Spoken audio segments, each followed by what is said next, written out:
Olá pessoal, tudo bem com vocês? Aqui é o professor Joás Mello e hoje nós vamos estar na sexta aula do curso C.S. Lewis, escritor, filósofo e teólogo, oferecido por mim como pré-requisito do meu doutorado pela FURG, Universidade Federal do Rio Grande. Na aula de hoje, nós estaremos tratando do seguinte assunto: Lewis e a realidade dos milagres. Ou seja, hoje é o dia de falarmos desse livro aqui, que, venhamos e convenhamos, é uma das mais bonitas edições da Thomas Nelson, do Lewis, tá bom? Posso haver controvérsias, pode haver controvérsias entre vocês, mas para mim, esse daqui é excepcional de bonito. Milagres. Hoje é dia de falarmos sobre milagres. O Lewis, hoje, só para deixar bem claro, vamos estar falando do Lewis filósofo. Nas aulas anteriores, falamos de conceitos históricos dele, falamos da biografia, falamos do contexto histórico-social, falamos de Cristianismo Puro e Simples e de Carta de um Diabo ao Seu Aprendiz, no viés teológico, na perspectiva de Lewis. Hoje já vamos trabalhar o Lewis como filósofo. A filosofia de Lewis, ela vai estar envolvida com a apologética.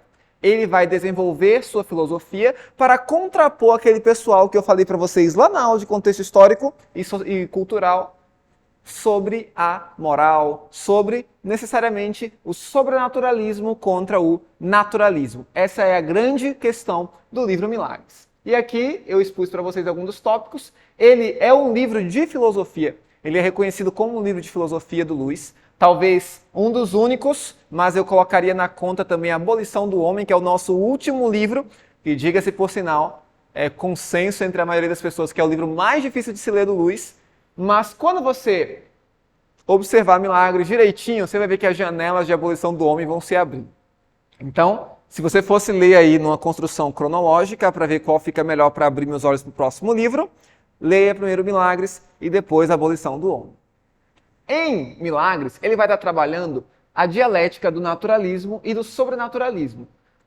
Por sinal, ele é sobrenaturalista. O que seria ser um sobrenaturalista? É uma pessoa que acredita que existam coisas além do nosso mundo físico.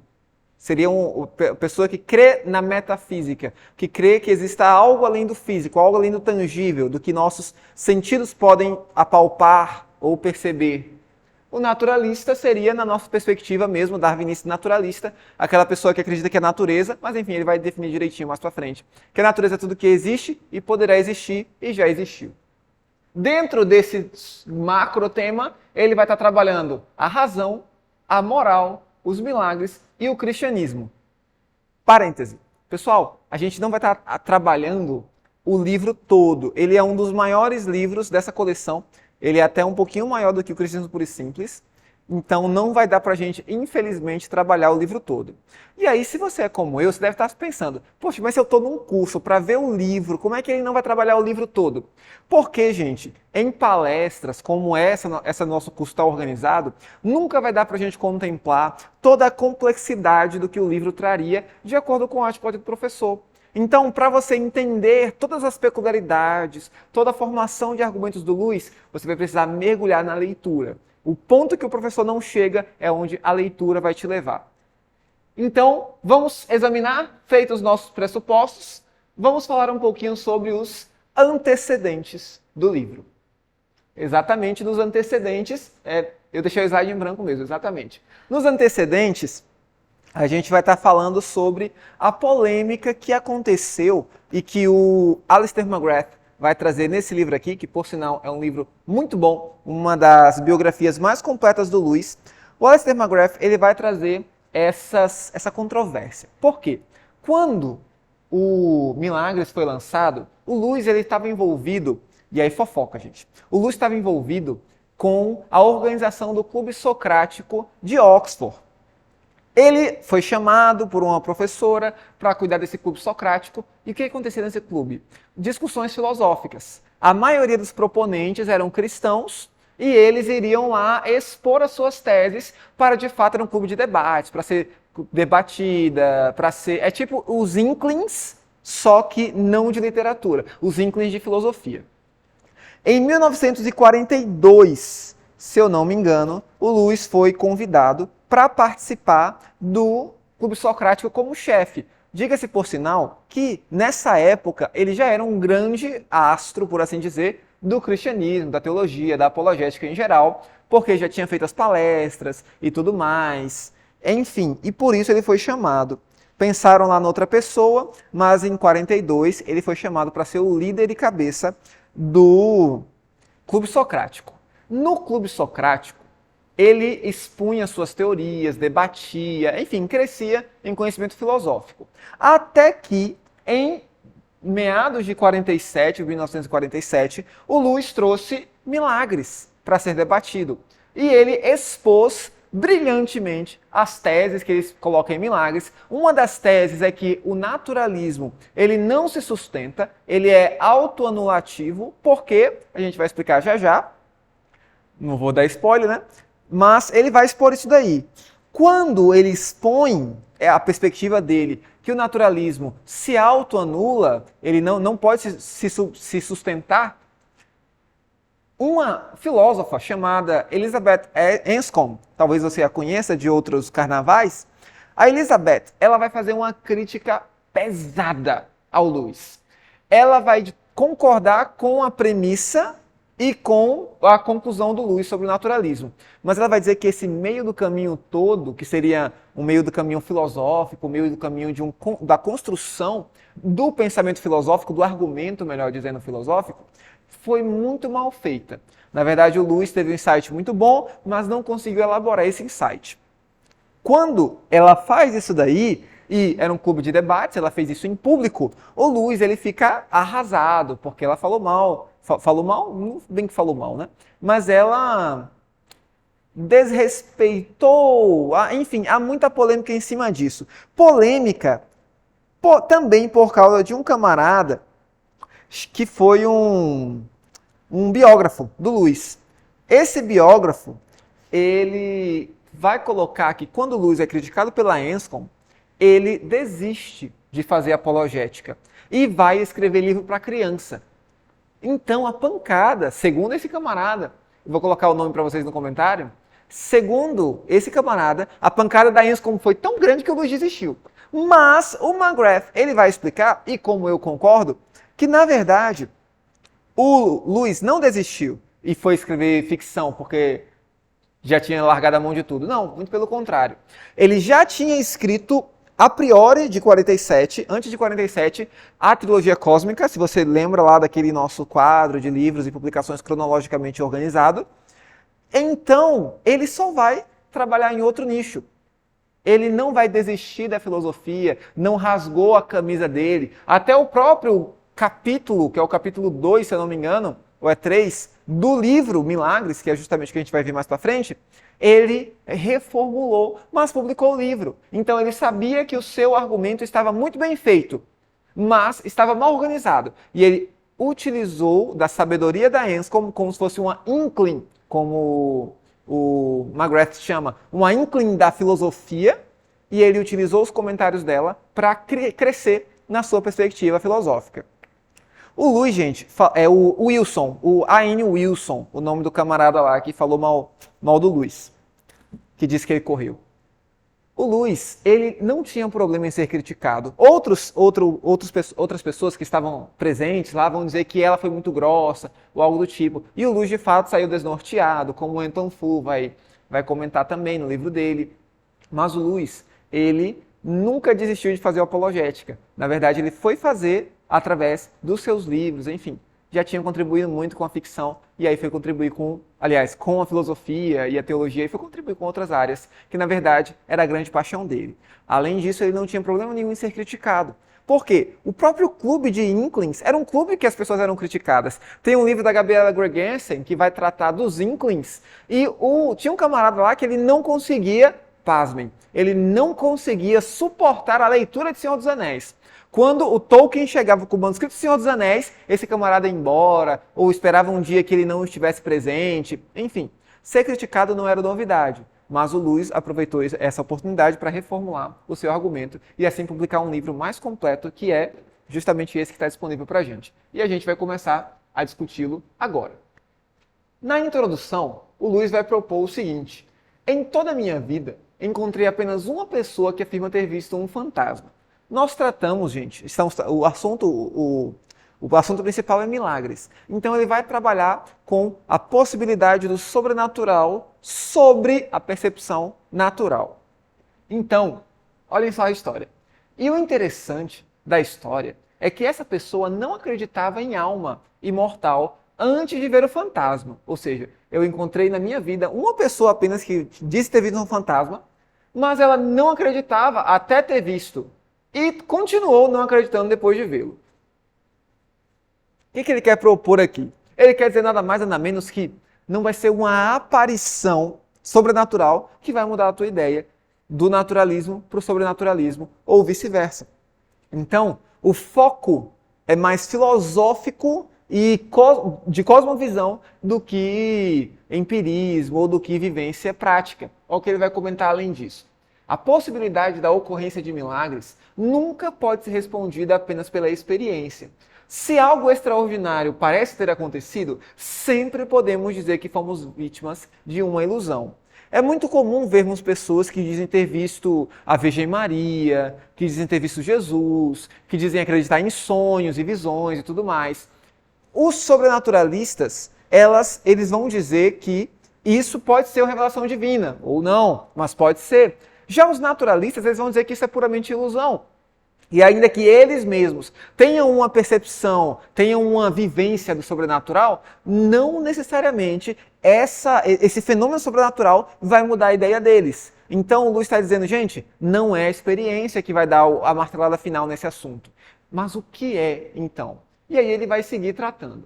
É inútil recorrer à experiência antes de resolvermos da melhor maneira possível a questão filosófica. Então, acima da experiência, eu quero examinar os óculos com os quais você vai olhar para essa experiência. Por quê? Eu posso ver um copo, mas se eu tiver com óculos amarelo, um copo com água. Se eu tiver com óculos amarelo, eu vou dizer que é suco de laranja. Se eu tiver com óculos marrom, eu vou dizer que é um refrigerante, um guaraná. Enfim, o Luiz não quer examinar o fenômeno em si, mas os óculos que se utiliza para ver esse fenômeno, a priori. Muitas pessoas pensam que se pode decidir se um milagre ocorreu no passado com o exame das evidências, de acordo com as regras comuns da investigação histórica. Mas as regras comuns não funcionam enquanto não concluirmos se os milagres são possíveis e, em caso afirmativo, definimos a probabilidade deles.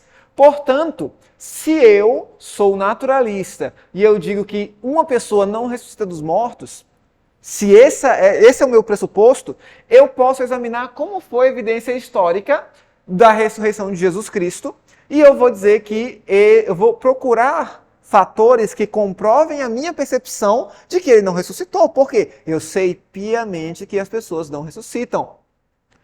Pelo contrário, também funciona. Se eu sei que Jesus Cristo ressuscitou, a evidência histórica vai estar atrelada à minha perspectiva. Então é isso que o Luiz quer colocar na balança.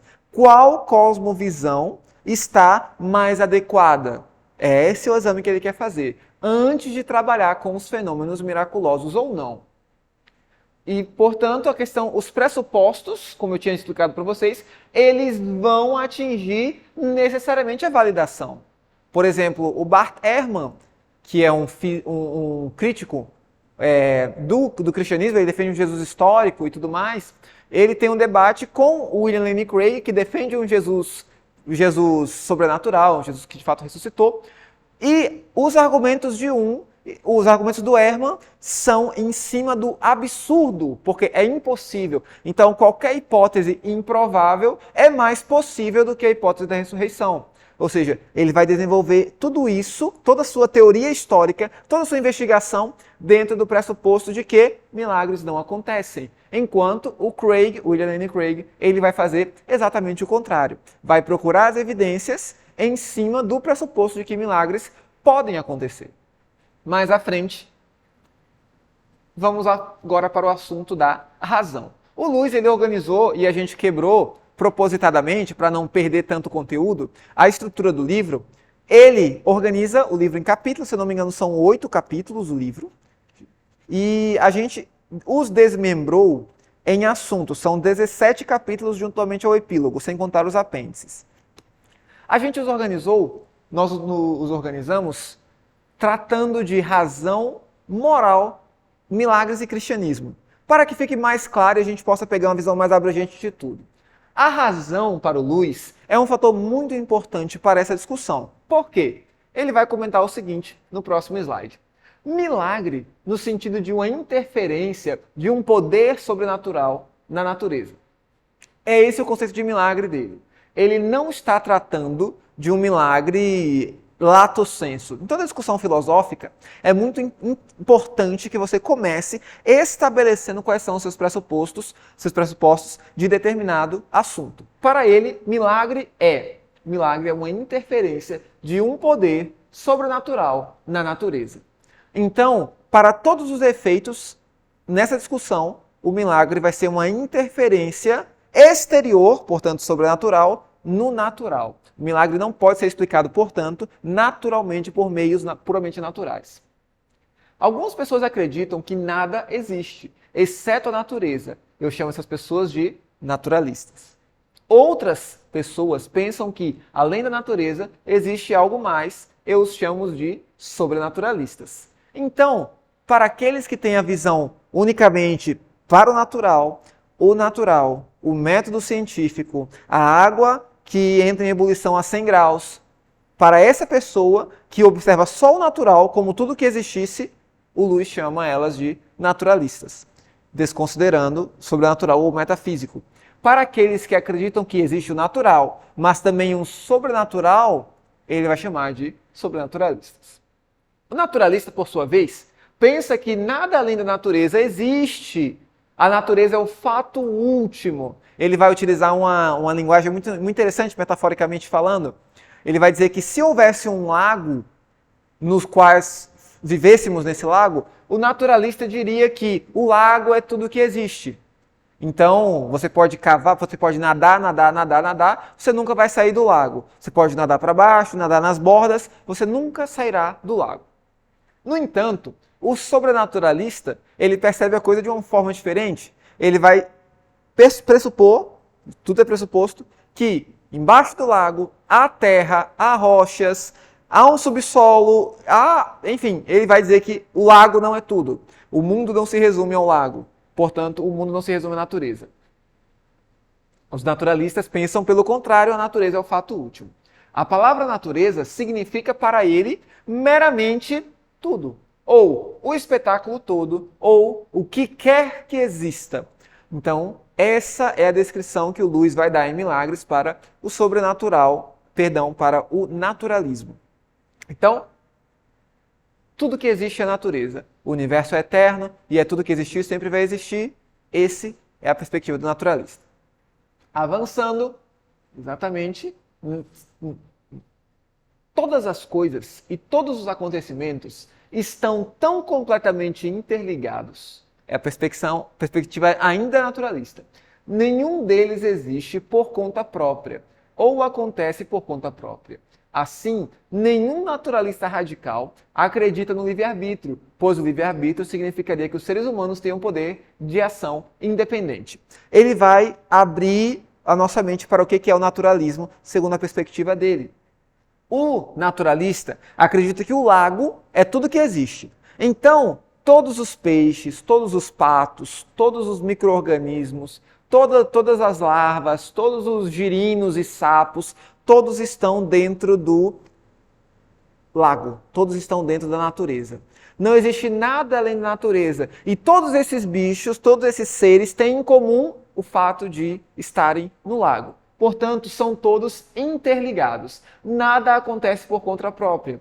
Dessa forma, o livre-arbítrio não existe, porque todos esses seres, na verdade é uma discussão muito consolidada nos meios naturalistas, até com os terapeutas, os neurocientistas, naturalistas vão dizer que tudo é condicionado por nossos instintos, enfim, é uma discussão bem profunda e bem interessante. Eles vão dizer que não existe livre-arbítrio, portanto, porque estamos todos condicionados pelo nosso meio a ser como somos e sermos como seremos. Os nossos filhos, enfim, o determinismo é um viés do darwinismo. Marxismo também, por sinal. O sobrenaturalista concorda com o naturalista, olha que interessante, que deve haver algo que existe por si só. Então, o naturalista acredita que a natureza é o fato último. O sobrenaturalista acredita que também haja um fato último. Mas ele não identifica esse fato com o espetáculo todo. Ele vai dizer, existe o fato último, mas o espetáculo todo, que é o que eu vejo, não é o fato último. Ele entende que as coisas se enquadram em duas categorias. Na primeira categoria, encontramos coisas, ou mais provavelmente uma coisa, que é básica e original, que existe por si só. Na segunda, encontramos coisas que são meramente derivadas daquela uma coisa. A única coisa básica fez com que todas as outras coisas fossem. Ela existe por si mesma, elas existem porque ela existe. É uma conclusão muito semelhante à que Aristóteles chega. Aristóteles vai dizer que todas as coisas são movidas. Todas as coisas são movidas por energia e tudo mais. Mas existe algo que deve ser um motor imóvel. Esse motor imóvel, porque ele é imóvel? Porque ele movimenta tudo ao seu redor, mas ele mesmo não se move. Por quê? Para que ele se movesse, era necessário que algo o tocasse. Por ser imóvel, significa que ele é absoluto. Então ele é o princípio de tudo. Note que tratamos aqui de uma teologia natural. É uma perspectiva de teologia natural que Luiz está propondo aqui. Ele não se vale de Bíblia, ele não se vale de evangelhos, não se vale de tradições religiosas, é apenas filosofia e discussões filosóficas. Ele está expondo a perspectiva do sobrenaturalismo, que pressupõe que exista algo acima do espetáculo, que é um fato único, que por causa dele todas as coisas vieram a existir. Mais à frente, ele vai comentar que muitos críticos vão argumentar contra o sobrenaturalismo, dizendo: mas as pessoas acreditavam em Deus porque elas foram condicionadas a isso. O próprio sistema monárquico, em que era necessário que tivesse um ser apenas no poder, e com esse ser no poder, todo mundo fosse tocado à sua volta, porque ele era um poder mono, ele era um poder único, e tudo mais, o Luiz vai dizer, tá bom, mas se você vai fazer essa crítica genética, essa falácia genética, dizendo que o sobrenaturalista ele foi condicionado pelo regime monárquico em que viveu na Idade Média, talvez, e por isso ele acredita em Deus até hoje, de fato, no cotidiano, ele vai dizer que a mesma crítica pode ser feita ao naturalismo, porque o naturalismo a gente vê um regime mais democrático, onde todos os seres não se sobrepõem uns aos outros, todos são insignificantemente iguais, porque a vida, portanto, dessa forma não teria sentido, todos vivem no lago, movidos pelo lago, indo para o lago, então seria uma democracia. E o Luiz vai dizer, se esse regime aqui, se o sobrenaturalismo ele foi condicionado pela monarquia, então o naturalismo ele foi condicionado pela democracia. E não dá para colocar um na balança dizendo que é melhor do que o outro, porque depois da democracia pode vir outro regime em que seja o status quo pensar que é o melhor. Então, a falácia genética serve para os dois lados. Se esse aqui foi causado pela monarquia, esse aqui foi causado pela democracia. Então, as duas coisas seriam geradas por um consenso popular. E ele vai começar a colocar, então, as dificuldades do naturalismo. Por que o naturalismo não se sustenta? Agora você vai lembrar daquela ideia que eu propus lá no comecinho da aula, que a Elizabeth Anscombe o ajudou a elaborar. Se o naturalismo for verdadeiro, cada coisa finita ou acontecimento deve ser, em princípio, explicável em termos do sistema total. E aí ele vai colocar as primeiras garras de fora para atacar o naturalismo. Ele vai dizer que se o naturalismo for verdadeiro, todos os acontecimentos, todas as ocorrências, todos os fatos, eles devem ser explicados pela natureza. Sistema total. Então, quando a natureza não consegue explicar alguma coisa, é porque talvez o naturalismo não seja um sistema tão completo assim. Parêntese, ele não vai negar o progresso científico. Ele vai dizer, eu sei muito bem que a ciência está crescendo e, portanto, explicando cada vez mais as coisas melhor. Mas existem coisas que nunca poderão ser explicadas pela ciência. Que coisas são essas, Luiz? Problema das interferências. Opa, você volta? Obrigado. Problema das interferências. Aliás, isso, vai comentar. A evolução é explicada pelos fósseis, o cérebro é explicado pela autópsia. Ou seja, quando você abre a cabeça de algum animalzinho, você vê que tem um cérebro. E se ele pensava, então eu também, ou seja, o naturalismo ele trabalha com pressupostos que são baseados em evidências. A evolução ela é pressuposta através dos fósseis, enfim, e tudo mais.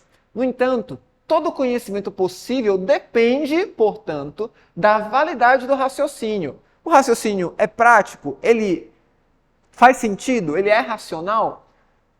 No entanto, se essa certeza for apenas um sentimento em nossa mente, ou não, e não um vislumbre genuíno das realidades além dela, se essa certeza apenas representar o modo como nossa mente funciona, então não podemos ter conhecimento. E aqui o Luiz vai colocar a sua faca de fora.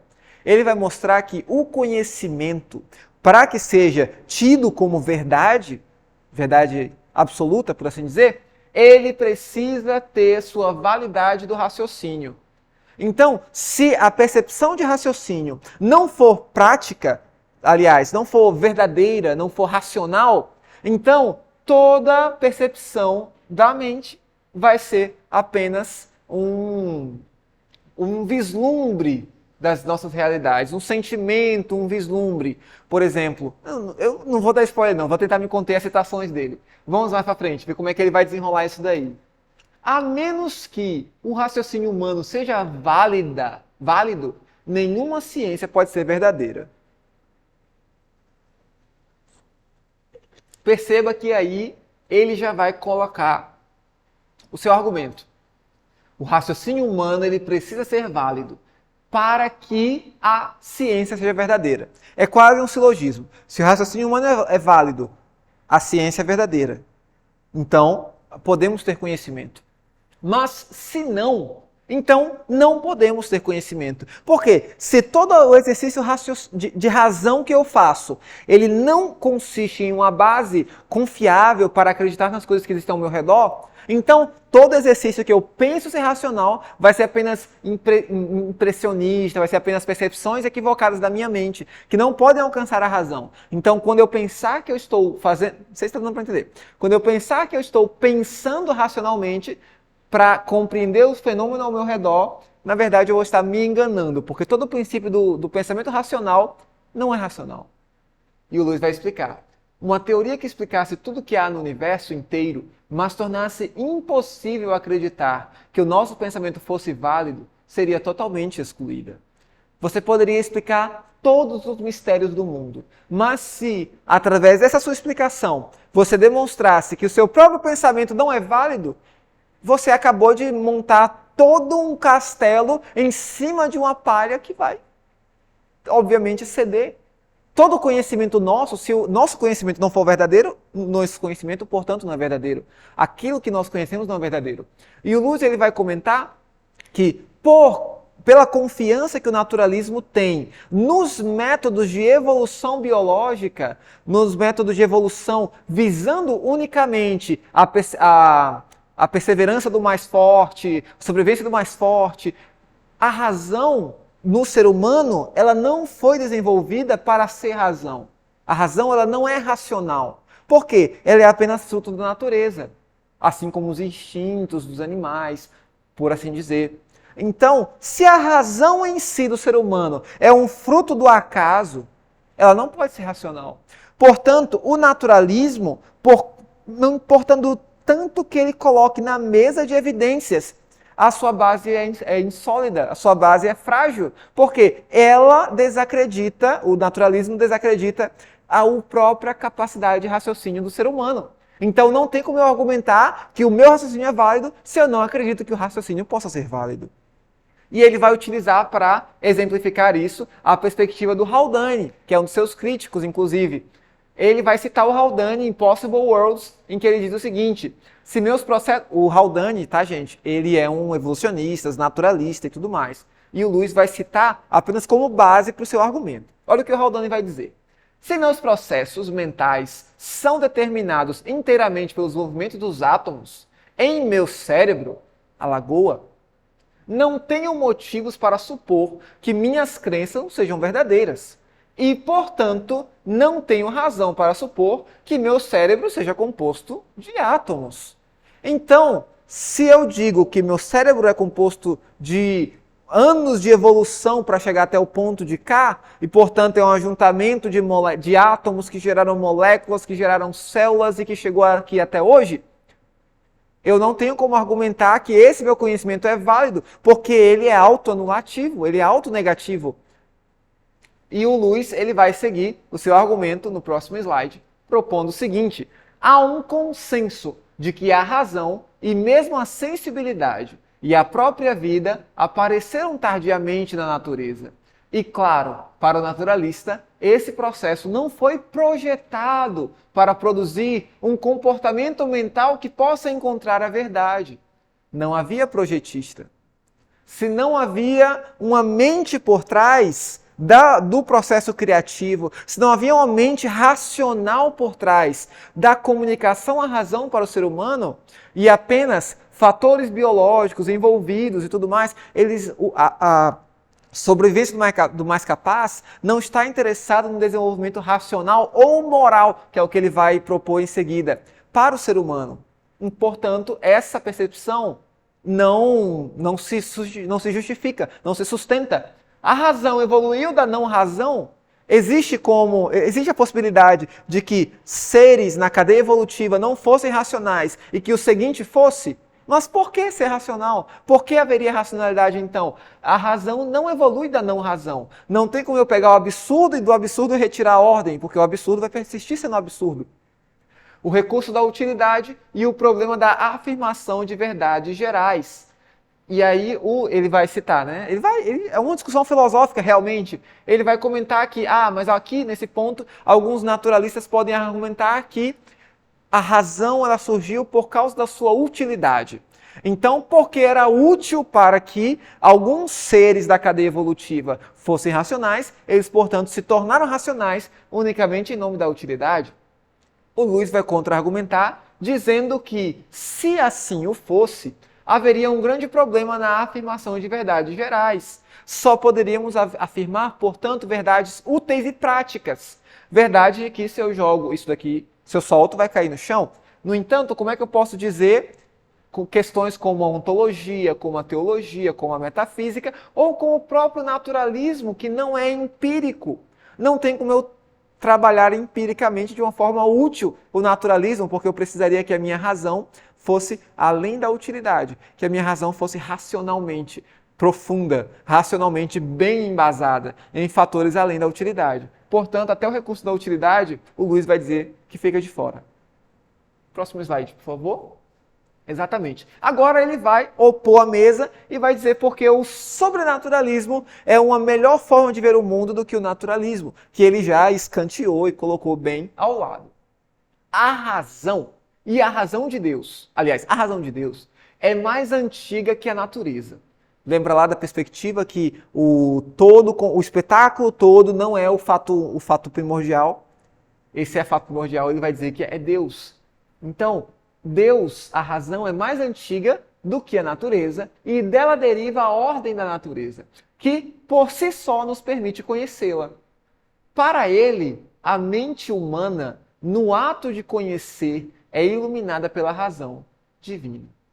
O Lewis, gente, ele vai explicar que para que possamos ter razão, para que nosso pensamento possa ser racional, ou se julgue ser racional, é necessário que haja uma mente racional completa, complexa, que tenha nos comunicado a razão. Então, é necessário que haja uma razão antes da natureza, porque essa razão vai comunicar a natureza. Esse ser racional vai comunicar uma parte de si à natureza, que seria a razão. O ato de saber, portanto, é sobrenatural, não espiritual. Esse aqui é muito interessante, ele vai propor na página 38. O ato de que eu posso dizer, eu sei que isso acontece por causa disso. Eu sei que 3 mais 2 é igual a 5. Eu sei que 3 mais 3 é igual a 6. O fato de eu poder dizer isso é um fato sobrenatural. Porque a razão ela advém de um sobrenaturalismo. A razão ela precisa advir de uma fonte que não é unicamente humana. Então, todo o saber, portanto, é sobrenatural. Não somente o saber espiritual, mas todo o argumento que se põe racional precisa também ser sobrenatural. Ainda que negue o sobrenaturalismo, a perspectiva de um pensamento racional precisa ser sobrenatural. A razão de um homem foi levada a ver as coisas com o auxílio da razão de outro homem. Olha que interessante. E não é pior por causa disso. Portanto, ainda é uma questão em aberto se a razão de cada homem existe absolutamente por si mesma ou se é o resultado de alguma causa racional, de fato, de alguma outra razão. Olha que interessante, ele vai propor a seguinte situação. Imaginem então que eu, Luiz, aprendi a razão a partir do meu pai. Meu pai aprendeu a razão a partir do pai dele. O pai dele aprendeu a razão a partir do pai dele. E assim vamos fazendo uma regressão infinita. Chegamos a um ponto, evolucionariamente falando, em que a razão ela vai precisar surgir, mas a razão não surge do nada. A razão não surge da não razão. Então, nós chegamos a uma razão anterior e ulterior a raça humana, porque a raça humana não é capaz de processos evolutivos de desenvolver a sua própria razão. Próximo slide, ele vai propor que as mentes humanas, então, não são as únicas entidades sobrenaturais que existem. Elas não vêm do nada. Cada uma delas é integrada à natureza advinda da sobrenatureza. Vemos a natureza. Nossa razão advém da sobrenatureza. Cada uma delas tem a sua raiz mestra em um ser eterno, autoexistente, racional, a quem chamamos de Deus. Percebe que as perspectivas cristãs do Luiz, elas não estavam embasadas em fideísmos, em práticas, Não, o Luiz, ele tem um livro que vai ser chamado O Mais Relutante dos Conversos, porque o Luiz, ele quis saber muito bem o chão que ele estava pisando antes de ser cristão. E quando ele se tornou cristão, ele quis mostrar para as outras pessoas que o chão que eles estariam pisando também dentro do cristianismo era um chão sólido e firme a partir do viés filosófico. A razão, aliás, nossa razão não é absoluta. Podemos apenas recombinar elementos emprestados do universo real. Por exemplo, ninguém pode imaginar uma nova cor primária ou um sexto sentido. Se nossa razão fosse absoluta ou desenvolvida a partir de processos humanos ou evolucionários, nós continuaríamos desenvolvendo a nossa razão, mas nós não temos a possibilidade de pensar numa nova cor primária. Nós não temos a possibilidade de pensar num sexto sentido, embora haja um filme. Próximo, por favor. Moral. Após explicar muito bem que e aí você deve estar se perguntando, mas cadê os milagres, Luiz? Cadê você não está falando dos milagres ainda? Lembra que ele vai propor nessa primeira parte do livro que milagre é a intervenção de um ser sobrenatural no natural. Então ele está embasando, colocando os tijolos de uma forma bem firme para que ele possa atacar bem com a possibilidade de uma intervenção do ser sobrenatural na realidade natural. Para tanto, ele tira o naturalismo de questão, mostrando que o sobrenaturalismo explica muito melhor o nosso mundo. Na moral, que é o assunto que ele vai estar trabalhando a seguir no seu livro, na verdade, ele vai trabalhar bem profundamente em abolição do homem, por isso que eu disse para vocês que é uma chave para destravar a abolição do homem. Ele vai comentar o seguinte, desconstruindo o naturalismo. A moral é advinda ou não da razão? É um processo histórico ou imanente? Os naturalistas, eles vão dizer, e aí você pode pesquisar em muitas fontes, que o Huxley, se não me engano, Thomas Huxley, ele vai dizer que a razão ela evolui com o ser humano. Perdão, a moral ela evolui. Porque tribos primordiais, elas perceberam que tribos que tinham um código de moral absoluta, prosperavam mais. Então eles foram vendo que a moral era útil e ela foi se desenvolvendo cronologicamente, diacronicamente, com o ser humano. No entanto, o Luiz vai colocar isso daí em questão. Por quê? Se a nossa moral advém, então, de um processo evolutivo, portanto, de impulsos, de instintos, assim como nos animais, Se moral é igual a instinto, por que sentimos impulsos contraditórios? Porque às vezes dá um impulso na gente de fazer algo, mas ao mesmo tempo dá um outro impulso de fazer outra coisa, e aí você já lembra lá do Cristianismo Puro e Simples, em que ele vai abrir com essa discussão. Se o naturalismo é verdadeiro, eu devo é o mesmo tipo de afirmação de eu coço ou eu vou ficar doente. Todo eu devo no naturalismo, na cosmovisão naturalista, é uma opinião e não um dever que deve ser cumprido. Então, o naturalista, por mais complicado que isso possa ser, e é essa uma das críticas que eu ressalto na minha tese de doutorado, que o naturalismo ele não pode opor éticas, não pode opor morais, porque elas são frutos da natureza. E se são frutos da natureza, não há uma regra ética, moral soberana. E é contra isso que o Luiz vai se opor. Um desastre, um ataque terrorista, a ética naturalística, ela não pode dizer que isso está errado, sendo um princípio verdadeiro. Ela apenas vai dizer que isso está errado, sendo uma opinião. Na minha opinião, isso está errado. Na minha opinião, o World Trade Center não deveria ser atacado. Mas nunca essa opinião vai deixar de ser uma simples e mera opinião, se a moral advém de processos históricos. Deve ser como suposições.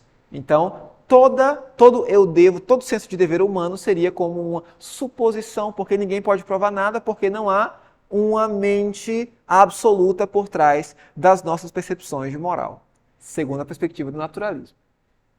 Todas as ideias de bem e mal são alucinações, sombras projetadas no mundo exterior pelos impulsos que fomos condicionados a sentir. Com certeza, muitos naturalistas se deleitam em dizer isso. E aqui ele vai expor os podres, sabe, dos naturalistas. Eles vão dizer, gente, toda ideia de bem e mal são alucinações, são sombras projetadas. Isso daí é coisa que o pessoal quer colocar na sua cabeça. Porque, na verdade, a moral é relativa, tudo é relativo, não há verdade absoluta. No entanto, o Luiz vai fazer uma crítica muito perspicaz. Se os eu deveria do Sr. Wells, o H.G. Wells, o H.G. Wells, que você conhece, de Guerra dos Mundos, enfim. Digamos, se os eu deveria do Sr. Wells e, digamos, de Franco, o general espanhol, são igualmente os impulsos que a natureza condicionou cada um a ter, e ambos não nos dizem nada sobre nenhum certo ou errado, objetivos, de onde vem toda a veemência. O Sr. Wells, o H.G. Wells, ele vai se opor com muita veemência ao Franco, ao general Franco da Espanha, dizendo que ele não poderia fazer aquilo que ele disse, que na verdade o ser humano deve crescer e que devemos proteger os nossos descendentes e que devemos estudar, que devemos transformar o mundo num lugar melhor. E aí o Luiz pergunta, então, de onde vem toda essa veemência? Se toda moral é relativa, todo um estude para ser alguém na vida, não é um dever, mas é uma opinião, na minha opinião. Por isso que na citação anterior ele vai comentar, todo eu devo não é nada mais do que eu acho que vou ficar doente, por exemplo. Você deve ser ético, você deve seguir as regras. Por quê? Não há base absoluta dentro do naturalismo. Minha ideia é que às vezes, olha que interessante, é que às vezes eles se esquecem disso. Disso o quê? Que todas as ideias de bem e mal são alucinações. Essa é a glória deles. Ao sustentar uma filosofia que exclui a humanidade, eles ainda permanecem humanos. Assim é bom demais, né? E o Luiz vai expondo esses camaradas aí que estavam vivos na época dele. Mais à frente, por favor. Aí ele vai propor o seguinte: se quisermos continuar a fazer julgamentos morais, e mesmo que digamos o contrário, nós vamos, de fato, continuar, devemos acreditar que a consciência do homem não é um produto da natureza. Ela só pode ser válida se for uma ramificação de alguma sabedoria moral absoluta, porque se não há fundo absoluto, eu não posso defender as minhas pressuposições mentais, subjetivas como absolutas. É necessário que haja uma moral absoluta. Uma sabedoria moral que existe absolutamente por si mesma. Em outras palavras, agora sabemos algo mais sobre Deus.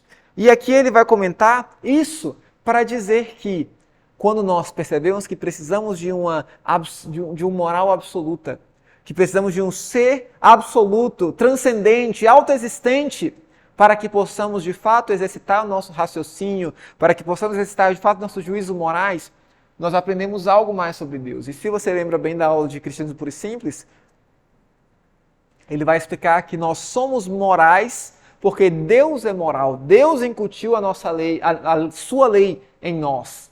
E, portanto, a moral é absoluta. E devemos defender com veemência a moralidade, as vantagens do sobrenaturalismo. Então, como eu comentei com vocês, sempre mostrando uma face e agora a outra. Se quisermos continuar a fazer julgamentos morais... isso aqui foi o que eu já li. Pode avançar, por favor? Exatamente. Vamos para a nossa discussão de milagres. Afinal de contas, a conclusão que o Lewis chega até aqui no seu livro é que existe, sim, a interferência de um ser sobrenatural no mundo natural. Embora o mundo natural seja tudo aquilo que nossos olhos possam captar, que nossas mãos possam tocar e que nossos narizes possam sentir, existe algo mais do que o quadro todo. Existe um fator último. E esse fator último é Deus. E Deus concedeu à humanidade a razão, Deus concedeu à humanidade não só a criação, mas também a moral. Que ambas são capacidades que precisam necessariamente, de acordo com o raciocínio de Lewis, ser comunicadas por esse ser divino. Se você lembra bem do pressuposto para milagres que ele colocou no começo do livro, ele disse que para que milagres aconteçam é necessário que exista uma interferência sobrenatural no natural, como eu acabei de dizer. Então, se Deus existe, Deus pode efetuar esses milagres. Esse é o ponto estabelecido até aqui. Vamos à frente. Exatamente. Argumentos sobre milagres. A ausência da percepção por condicionamento. Ele vai comentar que muitas pessoas alegam não ver milagres. Milagres não acontecem. Milagres não existem. Por quê? Porque eu nunca vi um milagre acontecer. Ele vai comentar que esse argumento ele cai por terra diante do seguinte fato. E aí eu vou contextualizar para vocês, mas ele faz o exemplo do livro.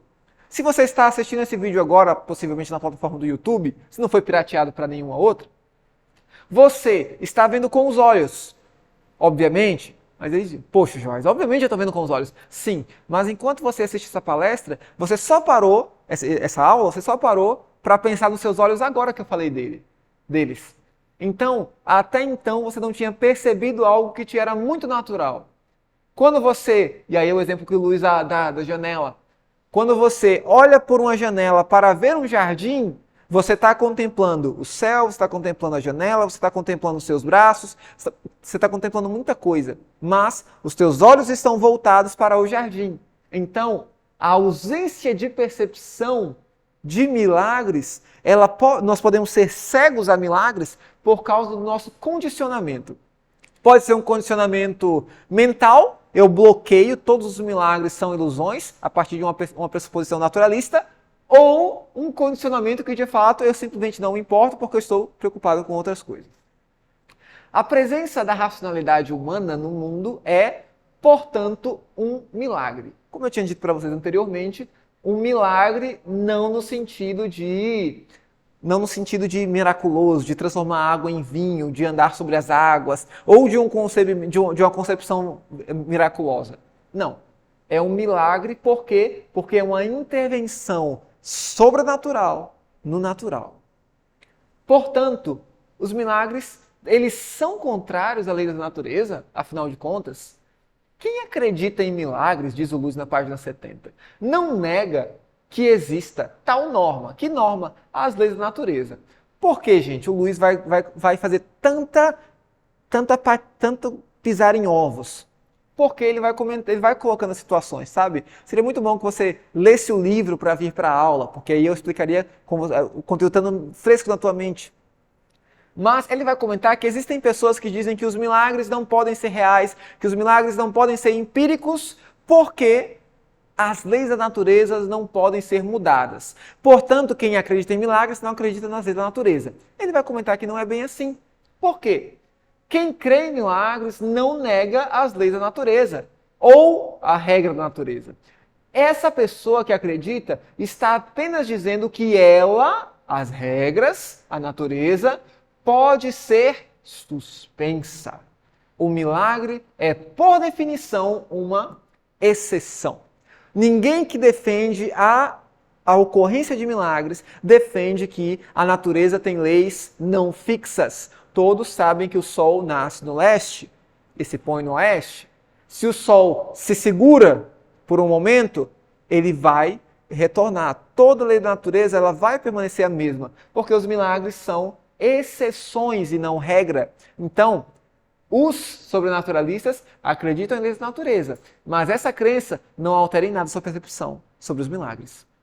Pode avançar, por favor? Essas pessoas parecem ter a ideia de que a crença em milagres surge... Essas pessoas, os críticos, tá? Que dizem que... O que antecede isso daí? Os críticos que dizem que, mas os milagres, os relatos de milagres foram em tempo que a pessoa não tinha ciência, o pessoal não tinha método científico, o pessoal não sabia das leis da natureza, não conseguiu explicar as coisas e, portanto, inventaram os milagres para justificar as coisas que eles não sabiam entender. Olha o que o Luiz vai comentar sobre isso. Essas pessoas parecem ter a ideia de que a crença em milagres surgiu em um período em que os homens eram tão ignorantes a respeito do curso da natureza que não percebiam que o milagre era contrário a ele. Olha um exemplo. Um momento de reflexão mostra que isso não faz sentido. E a história do nascimento virginal é um exemplo particularmente impressionante. Ele vai comentar que os críticos poderiam alegar que, mas lá no século I, no tempo de Jesus Cristo, as pessoas não tinham percepção do que era leis fixas da natureza e, portanto, não poderiam dizer que o que acontecia com o milagre era necessariamente um milagre, porque eles não tinham ciência, não tinham conhecimento, não tinham filosofia. Na verdade, tinham. Olha o exemplo. José, aqui é José, tá? Ele aceitou o milagre como algo contrário à ordem conhecida da natureza. Os milagres tampouco serão percebidos enquanto não se acreditar que a natureza funciona de acordo com as leis regulares. Deixa eu ver o slide seguinte, se eu botei a citação no slide seguinte. Não, então eu tenho que falar nisso aí mesmo.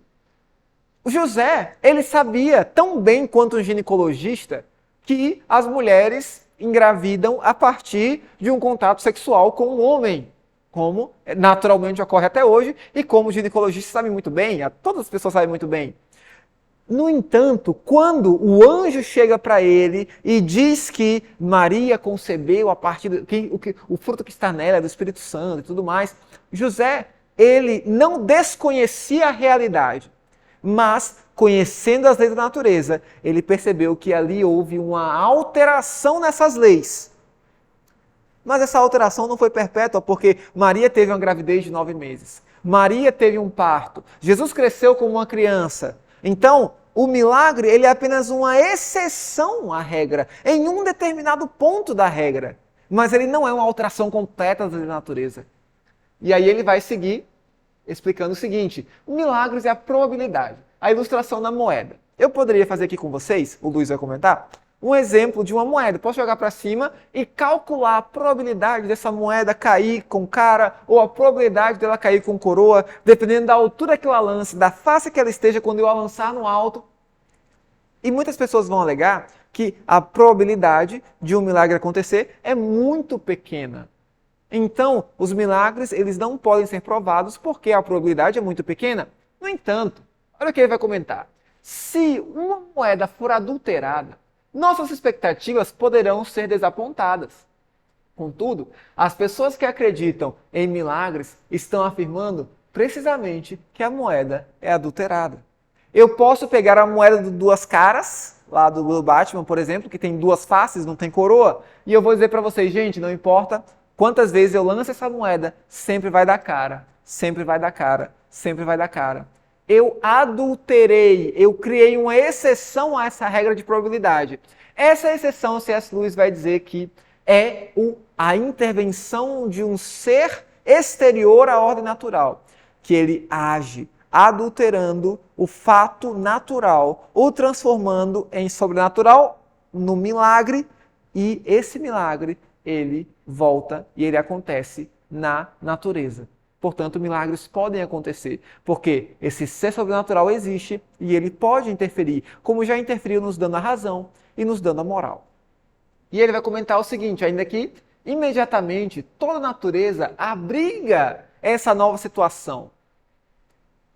Faz aquilo sentir-se em casa, em seu reino, adapta todos os outros acontecimentos a ela. Se Deus criar um espermatozoide milagroso no corpo de uma virgem, isso não quebrará nenhuma lei. A gravidez prossegue de acordo com todas as leis normais e 9 meses depois uma criança nasce. O cego, ele foi curado por Jesus e aí ele continuou caminhando, ele continuou precisando se alimentar, ele continuou fazendo as coisas normais. Por quê? O milagre, ele não acontece para alterar as leis da natureza. Ele é apenas uma exceção em um momento e a natureza continua seguindo seu curso. O Luiz vai dizer que a natureza, ela se reabre. As leis da natureza, elas vêm no fluxo contínuo, elas se dilatam para receber o milagre e imediatamente após isso ela segue seu fluxo natural. Porque as leis da natureza são que sustentam a própria natureza. Um milagre, enfaticamente, não é um acontecimento sem causa ou sem resultado. Sua causa, portanto, é a atividade de Deus. Seus resultados se seguem de acordo com a lei natural. Então, como explicar a essência de milagres? Como explicar a ocorrência de milagres? Os milagres, eles ocorrem porque existe Deus, e os primeiros capítulos vão deixar isso bem evidente com uma boa reflexão crítica, e o Luz ele vai comentar, gente, se Deus existe, se ser sobrenatural existe, os milagres são possivelmente e completamente explicáveis de acordo com a nossa ótica natural da vida. O nosso natural, ele não é tudo. Por quê? Porque ele não pode ser tudo. Porque nós temos dentro do nosso corpo natural fatores que não se contentam com o que nós vemos, esse todo espetáculo, seja o todo que de fato existe. A nossa moral e a nossa razão apontam para longe de nós mesmos. Portanto, o cristianismo, e ele vai comentar já no nosso finalzinho de discussão aqui, mas, como eu disse para vocês, não deu para a gente abarcar o livro todo, ele vai comentar que o cristianismo ele não pode se sustentar sem o crédito em milagres. Existem muitos teólogos cristãos, ali a partir do Schleiermacher, do Albert Schweitzer, que eles vão começar a propor um Jesus histórico. Se você lembra da nossa última aula, da aula 5, que a gente falou de Carta de um Diabo, Seu Aprendiz, o Luiz ele fez uma leve crítica ali, em uma das cartas ao Jesus histórico, aos que creem em Jesus histórico. E a perspectiva do Jesus histórico é necessariamente que Jesus foi um homem comum e as pessoas tinham um mito de um Cristo divino, pegaram Jesus, que foi um homem comum, um revolucionário, e após a morte desse Jesus, que foi crucificado, sim, mas não ressuscitou, eles esperaram passar um tempo, juntaram a história desse Jesus com a história do Cristo divino e transformaram essa pessoa em Jesus Cristo. E esse é o Jesus Cristo da fé. Mas esse Jesus Cristo da fé é diferente do Jesus histórico. Esse Jesus histórico, ele não performou milagres. Esse Jesus histórico, no máximo, ele fez ali alguma magia ou algo do tipo que aprendeu no Egito. Então era puro ilusionismo. O Luiz ele vai contrapor com muita veemência essas perspectivas do Jesus histórico, porque ele vai dizer que o cristianismo, diferente de outras religiões, como o hinduísmo, como o islamismo, essas pessoas, eles não precisam acreditar em milagres para que sua fé seja verdadeira. Mas os cristãos, a base cristã está fundamentada em um fato único que precisa ser absoluto, que é a ressurreição de Jesus Cristo. A própria Bíblia diz isso. Ele, o cristianismo, é precisamente a história de um grande milagre. Um cristianismo naturalista deixa de fora tudo o que é especificamente cristão. Então, não dá para equilibrar o cristianismo com o naturalismo ou o naturalismo com o cristianismo. Para concluir essa nossa discussão até aqui, o Luiz, ele vai fazer uma crítica que eu acho que pode ser a crítica de muita gente. Ele vai criticar aqueles líderes religiosos, ele vai criticar aquelas pessoas que se passam por religiosas, mas que fazem aplicações e explicações que se dizem filosóficas, que se dizem bem embasadas, mas que na verdade são frágeis. E acabam condenando o cristianismo a um discurso pueril, a um discurso infantil. Pessoas que tentam marcar datas para a volta de Jesus e quando se frustram, remarcam. Pessoas que dizem fazer um milagre, mas quando a ciência nega, diz que era de outra forma. O Luiz ele vai comentar que essas falácias religiosas são simplistas e são extremamente danosas à saúde de um cristianismo que pode subsistir com o raciocínio, com a fé pensante, como é que Luiz tenta estabelecer em Milagres. Pode avançar, por favor? Portanto, gente, nós vamos concluir nossa aula em Milagres. Basicamente, o Luiz trabalha trocando bastante em miúdos, deixando muitas arestas importantes de fora. Em Milagres, o Luiz se propõe a fazer filosofia, necessariamente, juntamente com Milagres, em abolição do homem. Ele se propõe ao dever de filósofo. Ele vai mostrar, como mostrou até aqui na nossa aula, que o naturalismo não é uma forma suficiente para explicar o mundo. O naturalismo, a natureza existe, mas a natureza é só o espetáculo todo. Mas nós temos incutidos em nós, como seres humanos, a razão e a moral. E para que a razão e a moral subsistam de uma forma racional, de uma forma verdadeira, o natural não pode ser o todo. Nós precisamos de um ser sobrenatural para que a nossa razão e a nossa moral sejam absolutas como pensamos que somos, que são. Então, para que todo o meu julgamento moral, para que todo o meu julgamento racional seja de fato válido, eu preciso de um ser sobrenatural que tenha me comunicado isso, porque filosofia natural, naturalismo e a evolução das espécies não consegue explicar tais efeitos, tais questões. Os milagres, portanto, eles são possíveis, porque eles não passam desse ser, esse ser sobrenatural, que nos comunicou a razão e a moral, interferindo ainda no curso da história. Essas interferências elas são pontuais, não absolutas, mas elas são interferências que ocasionam exceções na lei natural. E a lei natural, imediatamente após esse momento de estresse, retoma sua naturalidade. E o mundo segue com o sol se pondo, segue-se com água que não vira vinho, segue-se com água que não vira sangue. Portanto, o cristianismo é uma religião, é uma perspectiva de vida, perspectiva de mundo, aliás, válida e filosoficamente razoável. Basicamente, é isso que o C.S. Lewis vai expor no livro Milagres. É um livro filosófico, é um livro apologético que tem como grande intenção mostrar e defender a grande perspectiva do nosso autor, que é a validade e vigência do cristianismo como única forma de conhecer o mundo e perceber o mundo realmente válida, realmente racional e realmente prática. Pessoal, essa é a nossa aula de hoje. Nós ficamos por aqui. Nas próximas aulas a gente já vai estar entrando no C.S. Lewis literato, o escritor de ficção C.S. Lewis. Então, se você está inscrito no canal, não. Se você está inscrito no curso, se está inscrito no canal, pode se inscrever também. Se você não está inscrito no curso, é costume de youtuber. Se você está inscrito no curso, agora eu ri, me desconcentrei. Se você está inscrito no curso, fica ligado que lá no nosso grupo eu vou estar lançando o link, tá bom? Pra gente entrar na reunião agora e trocar uma ideia sobre o que você entendeu da aula, alguma dúvida, sua perspectiva, se você concorda, se você discorda, pra gente bater um papo mais direto. E deixa suas perspectivas aqui nos comentários também e te vejo na próxima aula.